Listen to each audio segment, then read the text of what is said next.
The Nikon Z90 is already creating a remarkable level of excitement even before it officially reaches store shelves around the world. And this excitement feels very different from the usual pattern seen with most camera announcements. Because instead of a brief burst of attention followed by a slow fade into the background, the Z90 has become a constant subject of discussion that refuses to die down, appearing daily in online forums, filling long comment threads on social media platforms, and sparking heated debates among professional photographers and videographers who are all trying to predict what this camera will ultimately deliver. And this unusually high level of anticipation signals that the Z90 represents something much bigger than a routine product refresh, as it reflects a pivotal moment in Nikon's broader strategy and brand identity, especially as it relates to delivering professional-level performance in a smaller, more accessible APS-C mirrorless format that many creators have been asking for over the past several years. To truly understand why the Z90 matters so much, it is necessary to look at Nikon's long and sometimes difficult journey into the mirrorless era, a journey that began more slowly than many expected, particularly when Sony aggressively pushed forward with modern mirrorless systems and rapidly reshaped the entire camera industry, catching Nikon off guard as the market shifted away from traditional DSLRs at a pace few companies anticipated. While Canon responded relatively quickly by launching its RF mount and investing heavily in a new lens ecosystem, leaving Nikon in the uncomfortable position of having to play catch-up despite its decades-long dominance in professional DSLR photography. For a company so closely associated with reliability, optical excellence, and professional trust, this sudden loss of momentum was a shock, and regaining relevance required more than small improvements or cautious updates, as Nikon needed bold, confidence-building products that would prove to professionals that the company was fully committed to the future of mirrorless technology. This commitment first became visible with the introduction of the Z6 and Z7, Nikon's initial full-frame mirrorless cameras aimed at professional users, where the Z6 positioned itself as a versatile all-rounder designed to balance strong photo and video performance for hybrid creators, while the Z7 focused on delivering high-resolution output for landscape, studio, and commercial photographers who demanded maximum detail and precision in their work.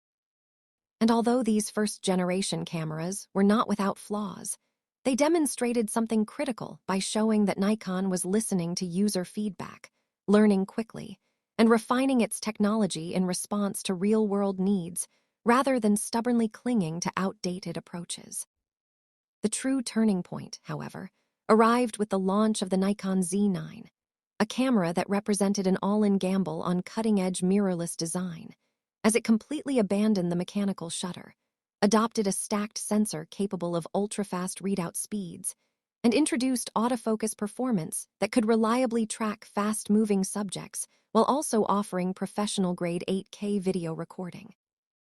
effectively setting a new benchmark for flagship mirrorless cameras and restoring Nikon's credibility almost overnight among sports photographers, wildlife specialists, and high-end video professionals who demanded uncompromising speed, reliability, and image quality.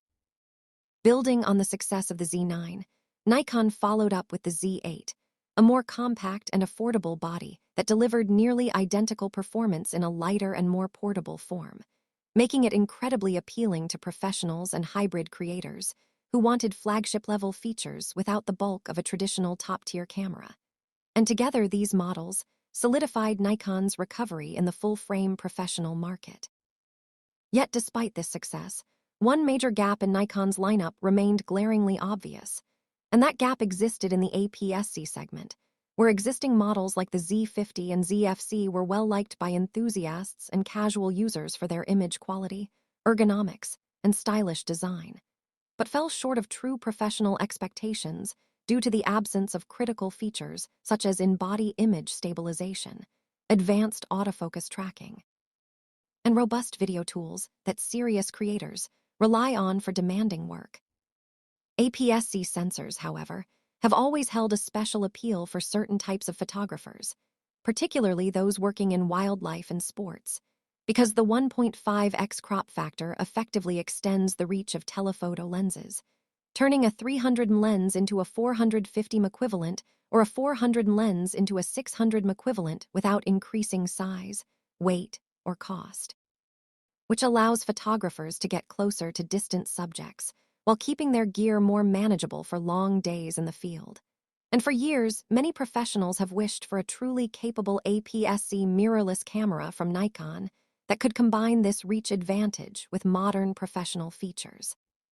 Competitors moved into this space aggressively, with Canon finding major success with the EOS R7, Fujifilm offering powerful high-resolution options like the X-H2, and Sony refining its long-running A6000 series, all of which left Nikon noticeably absent from a segment it once dominated in the DSLR era. The Nikon Z90 is widely seen as Nikon's answer to this long-standing demand, and is often described as the spiritual successor to the legendary Nikon D500, a DSLR that earned cult status among professionals for its rugged durability, exceptional speed, and autofocus system derived from flagship models, making it a favorite among sports and wildlife shooters who valued its combination of reach, performance, and reliability in harsh conditions. The Z90 aims to revive that same spirit in a modern mirrorless form, blending speed, precision, and toughness into a compact APS-C body that fits seamlessly into the Z-mount ecosystem. And this ambition carries enormous expectations because it is not merely about launching another camera, but about proving that Nikon can once again lead in a segment that rewards innovation, responsiveness, and a deep understanding of professional needs. The constant speculation surrounding the Z90's autofocus capabilities, sensor performance, video features, and build quality reflects how much is riding on this release, as photographers and videographers alike see it as a test of whether Nikon can fully translate the lessons learned from the Z9 and Z8 into a smaller format without compromise, delivering a camera that feels purpose-built rather than restricted by its sensor size. If Nikon succeeds,